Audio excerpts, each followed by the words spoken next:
رحمت دو عالم صلی اللہ علیہ وسلم مسئلہ بتا رہے ہیں صحابہ، یہ مسئلہ اس طریقے سے ہے۔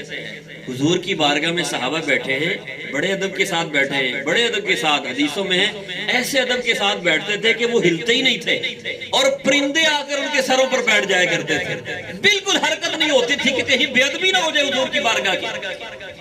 تو جب کسی بات کی سمجھ نہ آتی تو وہ کہتے راعنا یا رسول اللہ صلی اللہ علیہ وسلم، اے پیارے محبوب ہماری رعایت فرمائیے، حضور آپ نے یہ مسئلہ بتایا ہمیں سمجھ نہیں آئی، کریمہ کم مہربانی فرمائے ہماری رعایت کر دے۔ جو یہودی تھے نا ان کی اصطلاح میں یہ لفظ بے ادبی تھا، بے ادبی کے لیے وہ راعنا کا لفظ استعمال کیا کرتے تھے۔ اب انہیں موقع مل گیا کہ صحابہ کرام حضور کی بارگاہ میں راعنا بولتے ہیں تو یہ بھی حضور کو راعنا کہہ کر پکارنے لگے، اور ان کی نیت ہوتی تھی بے ادبی کی، گستاخی کی۔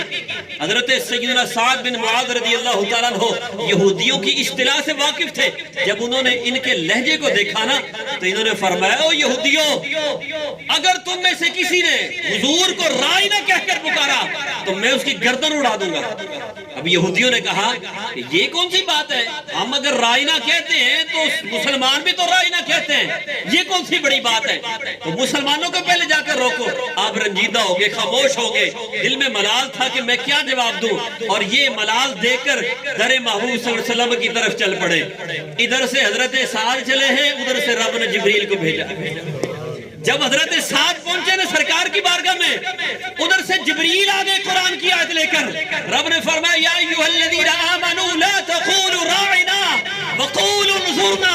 اللہ نے پیغام بھیجا، فرمایا ایمان والو میری محبوب کی بارگاہ میں جب آؤ تو راعنا نہیں کہنا، حالانکہ راعنا کا معنی درست ہے یا رسول اللہ ہماری رعایت کیجئے، لیکن یہودیوں کے اصطلاح میں یہ غلط تھا، تو رب نے مطلقاً یہ کہنے سے منع فرما دیا اے ایمان والو تم نے بھی اب راعنا نہیں کہنا، تاکہ یہودیوں کو موقع نہ مل جائے۔ تو پھر کیا کہنا ہے؟ جبریل جا کر کہہ دو، قرآن میں رب نے فرمایا وقولوا انظرنا۔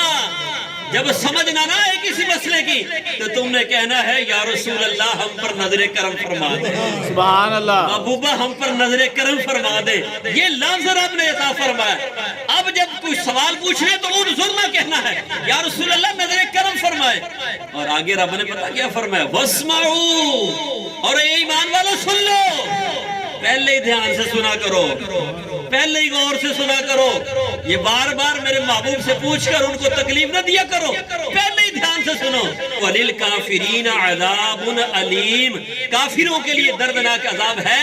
تو لِلْكَافِرِينَ کے لفظ سے یہ پتہ چل گیا کہ اگر کوئی رسول پاک صلی اللہ علیہ وسلم کی بے ادبی اور گستاخی کرتا ہے تو وہ شخص دار اسلام سے خارج ہو جاتا ہے۔ یہ قرآن کی آیت سے پتہ چلا وَلِلْكَافِرِينَ عَذَابٌ عَلِيمٌ، کافروں کے لیے دردناک عذاب ہے۔